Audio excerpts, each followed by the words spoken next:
SIR এর form থেকে সবার মোবাইল নাম্বার ওধাও তিনটি গুরুত্বপূর্ণ ঘোষণা করলো নির্বাচন কমিশন। বন্ধুরা, আপনারা প্রত্যেকেই এসআইআর এর ফর্ম বিএলওকে জমা দিয়েছেন এবং যখন আপনারা স্ট্যাটাস চেক করতে যাচ্ছেন তখন দেখছেন অনেকের মোবাইল নাম্বার সেখানে দেখাচ্ছে না। তো তাহলে কি আপনার যে এনুমারেশন ফর্মটি রয়েছে সেটি কি বাতিল হয়ে যাবে? এবং এই মুহূর্তে এই নিয়ে তিনটি গুরুত্বপূর্ণ ঘোষণা করা হয়েছে নির্বাচন কমিশনারের তরফ থেকে, যা আজকের এই ভিডিওটিতে এই বিষয়ে আপনাদেরকে একদম বিস্তারিতভাবে জানিয়ে দেব। তো আশা রাখবো ভিডিওটিতে আপনারা প্রত্যেকেই প্রথম থেকেই শেষ পর্যন্ত সঙ্গে থাকবেন এবং নতুন হয়ে থাকলে চ্যানেলটিকে সাবস্ক্রাইব করে পাশের দেওয়া বেল আইকনটিকেও প্রেস করে অল নোটিফিকেশনটিকে বাজিয়ে দেবেন। তো বন্ধুরা, প্রথমত আপনাদেরকে জানিয়ে দিই, আপনারা প্রত্যেকেই এতদিনে এসআইআর এর ফর্ম ফিল আপ করে বিএলওকে জমাও দিয়েছেন এবং অনেকের ফর্ম কিন্তু ডিজিটাইজও করে দিয়েছে বিএলওরা। কেননা আপনারা যখন এসআইআর এর ফর্মটি পেয়েছেন সেই ফর্মের মধ্যে কিন্তু সমস্ত তথ্য ছিল, যেমন আপনার ডেট অফ বার্থ, পাশাপাশি আপনার আধার নাম্বার, মোবাইল নাম্বার, বাবার নাম, বাবার ইপিক নাম্বার, মায়ের নাম, মায়ের ইপিক নাম্বার। যারা বিবাহিত রয়েছেন তারা অবশ্যই মহিলাদের ক্ষেত্রে স্বামীর নাম লিখেছেন এবং যারা ছেলেরা রয়েছেন বিবাহিত রয়েছেন তারা স্ত্রীর নাম লিখেছেন এবং তারপর তো আপনারা ফর্মটি ফিল আপ করেছেন। কিন্তু আপনারা প্রত্যেকেই মোবাইল নাম্বারটি দিয়ে থাকলেও এখন যখন আপনারা স্ট্যাটাস চেক করে দেখছেন তখন দেখছেন সেই মোবাইল নাম্বারটি নেই। শুধুমাত্র হয়তো স্ট্যাটাস আপডেট রয়েছে যে আপনার ফর্মটি সাবমিট হয়েছে। আমি অন স্ক্রিনে দিচ্ছি, আপনারা দেখে নিন। তো আপনারা অন স্ক্রিনে দেখতে পাচ্ছেন এই মুহূর্তে পরিষ্কারভাবে কিন্তু রয়েছে, এখানে পরিষ্কারভাবে আমি দেখিয়ে দিলাম আপনাদেরকে। দেখতে পাচ্ছেন আমি এক ব্যক্তির চেক করেছি, এক ব্যক্তির না অনেক ব্যক্তির চেক করেছি, যেখানে শুধুমাত্র ফর্ম সাবমিট দেখাচ্ছে কিন্তু মোবাইল নাম্বারটি কিন্তু দেখাচ্ছে না। তো এক্ষেত্রে আপনারা পরিষ্কার বুঝতে পারলেন যে আপনার মোবাইল নাম্বারটি কিন্তু বিএলওরা আপডেট করেনি। তো কেন আপডেট করেনি, কি সমস্যা হয়েছে, এই মুহূর্তে নির্বাচন কমিশনারের তরফ থেকে তিনটি গুরুত্বপূর্ণ কিন্তু আপডেট দেওয়া হয়েছে, ঘোষণা করা হয়েছে।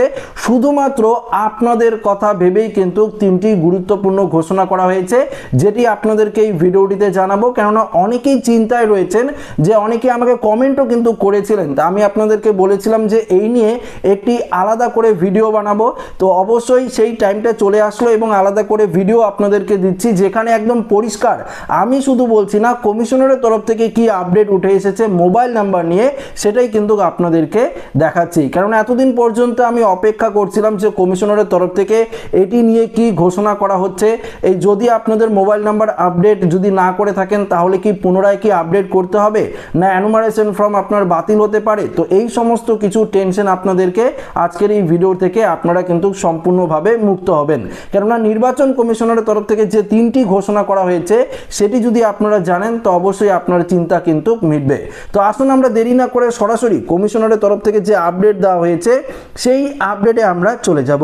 দেখুন, কমিশনারের ক্ষেত্রে এখানে বলা হয়েছে অনলাইনে ফোন নাম্বার না দেখালে বা ভুল দেখালে অনেকেই ভাবছেন তাদের ফর্মটি বাতিল হয়ে যাবে বা বাড়িতে কোনো রিজেকশন লেটার আসবে, কিন্তু বাস্তবতা হলো ভয়ের কোনো কারণ নেই। এর পেছনে যুক্তিগুলি নিচে দেওয়া রয়েছে। কি যুক্তি রয়েছে?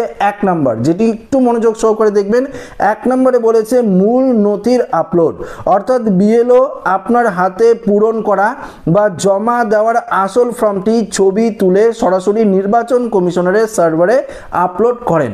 অর্থাৎ যখন আপনারা এনুমারেশন ফর্মটি বিএলওকে দিয়েছেন, তাই তো বন্ধুরা, আপনারা তো প্রত্যেকেই বিএলওকে এনুমারেশন ফর্মটি দিয়েছেন।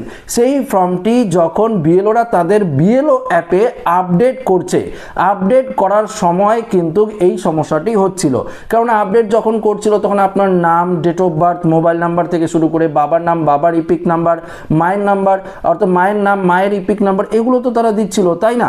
তো সেইটিই কিন্তু এখানে বলছে তথ্য যাচাই, অর্থাৎ কমিশন দ্বিতীয়ত বলছে, দেখুন, কমিশন বা ভেরিফিকেশন অফিসাররা ডিজিটাল ডাটার চেয়ে আপলোড করা ফর্মের ছবির ওপর বেশি গুরুত্ব দেন। ছবির তথ্যের সাথে আপনার স্ট্যাটাস কিন্তু মিলিয়ে দেখা হয়। 3 নম্বর দেখুন কি বলেছে, আবেদন গ্রহণ শুধুমাত্র ফোন নাম্বার ডিজিটালভাবে এন্ট্রি না হওয়ার কারণে কোনো ফর্ম বাতিল কিন্তু হবে না। আপনার ফর্মের অন্যান্য তথ্য সঠিক থাকলে আবেদনটি অবশ্যই গৃহীত হবে। বলেছিলাম না বন্ধুরা, এ নিয়ে আপনাদের কোনো চিন্তার কোনো কারণ নেই। দেখুন, এক্ষেত্রে পরিষ্কার কমিশনারের তরফ থেকেই উত্তর দিয়েছে যে আপনারা যে অ্যানুমারেশন ফর্মটি জমা দিয়েছেন, এখন তো আপনারা স্ট্যাটাস চেক করছেন, স্ট্যাটাস চেক করার সময় আপনার ফোন নাম্বারটি হয়তো ভুল দেখাচ্ছে বা কারোর ক্ষেত্রে ফোন নাম্বারই দেখাচ্ছে না, সেক্ষেত্রে কোনো রকম কিন্তু অসুবিধা হবে না। আপনার যে মূল ফর্মটি সেটি তো আপডেট হয়েছে, সেটি তো আপলোড হয়েছে, সেটি আপলোড করলেই কিন্তু হয়ে যাবে। সেটি যদি সাবমিট সাকসেসফুল দেখায় তাহলেই আপনাদের এ নিয়ে আর কোনো চিন্তার কারণ নেই। দেখুন আরও কি বলেছে, পরিশেষে বলা যায় আপনার ফর্মটি যদি অনলাইনে সাকসেসফুলি সাবমিটেড দেখায় তবে আপনি নিশ্চিন্ত থাকুন। ফোন নাম্বার না থাকার মূলত অ্যাপে ডেটা এন্ট্রির একটি ঐচ্ছিক ধাপ বাদ দেওয়ার ফল, এটি কোনো বড় ত্রুটি নয়। বিএলও চাইলে সব তথ্য খুঁটিয়ে পূরণ করতে পারেন।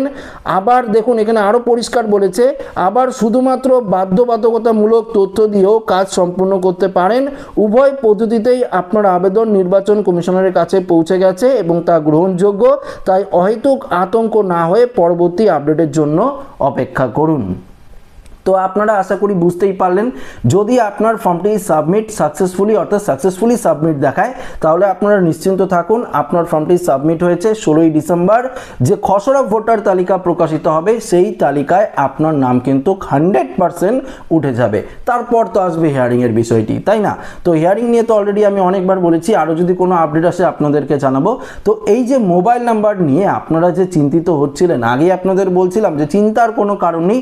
দেখুন এখন কমিশন কিন্তু আপনাদেরকে জানিয়ে দিয়েছে এই মোবাইল নাম্বারটি ঐচ্ছিক, আপনারা যদি নাও দিতেন কোনো রকম সমস্যা হতো না। কিন্তু আমি বলেছিলাম যে মোবাইল নাম্বারটা দিলে হয়তো ভালো, কেননা যদি ফর্মে যদি আপনারা কোনো কিছু ভুল করেন তাহলে তারা বিএলওরা আপনার সাথে কন্ট্রাক্ট করতে পারবে, সেটি তারা সঠিকভাবে সঠিক করে নিতে পারবে। তো বলেছিলাম, তো অনেক দিয়েছেন, কেননা বিএলওরা যখন আপডেট করছিল তো আপনার মূল ফর্মটি যেই তথ্যগুলো সব থেকে ইম্পর্টেন্ট, ধরুন 2002 সালে আপনার নাম রয়েছে, ওপরের জায়গাটি তো আপনারা 2025 সালের ডিটেলস অনুযায়ী দিয়েছেন, 2002 সালে আপনার নাম হয়েছে, আপনারা ফর্মের বাঁদিকে যে জায়গাটি ভরেছেন সেটির সাথেই তো ম্যাচিং করা হচ্ছিল। যদি না ম্যাচিং হয় তাহলে তো নট ফাউন্ড বা নট ম্যাচিং করে বিএলওরা কিন্তু অনেক ফর্ম কিন্তু ঘুরিয়ে দিয়েছে, অনেক ক্ষেত্রে কিন্তু ম্যাচিংও হচ্ছিল না। সেক্ষেত্রে আপনাদেরকে জানিয়ে দিই, যারা ফর্ম অর্থাৎ এখনও দেখছেন যে আপনার ফর্মটি স্ট্যাটাস চেক করে দেখছেন যে সাবমিট হয়নি, আপনারা কিন্তু দ্রুত, এখনও সময় রয়েছে, দ্রুত আপনারা বিএলওর সাথে কন্ট্রাক্ট করুন, আপনার ফর্মটি সাবমিট করিয়ে নেন। না হলে কিন্তু 16ই ডিসেম্বর আপনার নাম কিন্তু খসড়া তালিকায় উঠবে না, তখন কিন্তু আপনাদেরকে দৌড়াতে হবে। পাশাপাশি আপনাদেরকে এও বলেছিলাম যে যদি সাবমিট সাকসেসফুলি দেখিয়ে দেয় এবং 2002 সালে আপনার নাম যদি নাও থাকে, পাশাপাশি আপনার বাবা বা মায়ের নাম বা ঠাকুরদা ঠাকুমার নাম দিয়ে যদি আপনারা ফর্ম ফিল আপ করে থাকেন, তারপরেও কিন্তু আপনার যে বাড়িতে নোটিশ যেতে পারে হিয়ারিংয়ের। কেননা যদি আপনারা কোনো রকম ফর্মে ভুল করে থাকেন বা যদি আপনারা কাউকে বাবা সাজিয়ে বা মা সাজিয়ে ফর্ম ফিল আপ করে থাকেন, বা ধরুন ভোটার কার্ডটি বা কাউকে বাবা সাজিয়ে আপনারা যদি করে থাকেন, সেক্ষেত্রে অ্যানুমারেশন ফর্মটি সেভাবেই যদি আপনারা সাবমিট করিয়ে নেন, তারপরেও কিন্তু যখন হিয়ারিংয়ে ডাকা হবে তখন কিন্তু আপনাদের সমস্যায় পড়তে হবে। এটা কিন্তু পরিষ্কার জানিয়ে দিয়েছে নির্বাচন কমিশন, এটা আমি বলছি না, কমিশনারের তরফ থেকে যেটা আপডেট দেওয়া হয়েছে সেটাই কিন্তু আপনাদেরকে পুঙ্খানুপুঙ্খভাবে আমরা এই আপডেটে তুলে ধরছি। তো আশা করি মোবাইল নাম্বার নিয়ে আপনাদের যে কনফিউশন ছিল, একটা ধারণা ছিল যে দাদা মোবাইল নাম্বার আমার দেখাচ্ছে না, আমার ফর্মটি কি তাহলে বাতিল হয়ে যাবে? একদমই না বন্ধুরা, মোবাইল নাম্বার আপডেট না হলেও কোনো রকম সমস্যা নেই, আপনার ফর্মটি কিন্তু সঠিক থাকবে। হয়তো ইয়ারও পরবর্তী স্টেপে যদি আপনার মোবাইল নাম্বার আপডেট নাও দেওয়া থাকে বা না করা থাকে, অ্যানুমারেশন ফর্মে তো একটি কপি তাদের কাছে আছে, তাই না? তো তারা চাইলে পরবর্তীতে আপনার যে মোবাইল নাম্বার সেটি কিন্তু আপডেটও করে দিতে পারে, কোনো রকম সমস্যা হবে না।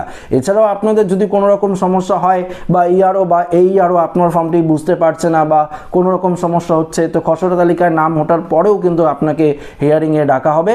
তখন আপনাদেরকে অবশ্যই, যদি আপনার বাবার নাম 2002 সালের লিস্টে থাকে বা যেটি দিয়ে আপনারা এই ফর্ম ফিল আপটি করেছেন, যার সম্পর্কের ভিত্তিতে আপনারা এই ফর্মটি ফিল আপ করেছেন, তার যে 2002 সালের লিস্ট সেটি কিন্তু অবশ্যই আপনাদের সেখানে নিয়ে যেতে হবে। গতকাল রাত্রেই আপনাদেরকে বলেছিলাম, ধরুন আপনার নাম 2002 সালের ভোটার লিস্টে আছে, কিন্তু তারপরেও যদি আপনার নামে নোটিশ জারি হয় বা হিয়ারিংয়ে ডাকে, তাহলে কিন্তু অবশ্যই আপনাদের সেই লিস্টটি নিয়ে যেতে হবে। পাশাপাশি যে কোনো একটি ডকুমেন্টস অবশ্যই আপনারা নিয়ে যাবেন। 11টি ডকুমেন্টসের কথা যে বলেছে তার মধ্যে একটি ডকুমেন্টস অবশ্যই আপনাদেরকে নিয়ে যেতে হবে, তাহলেই কিন্তু আর কোনো সমস্যা হবে না। এটা কিন্তু কমিশনারের তরফ থেকে পরিষ্কারভাবে আপডেটে জানিয়ে দেওয়া হয়েছে।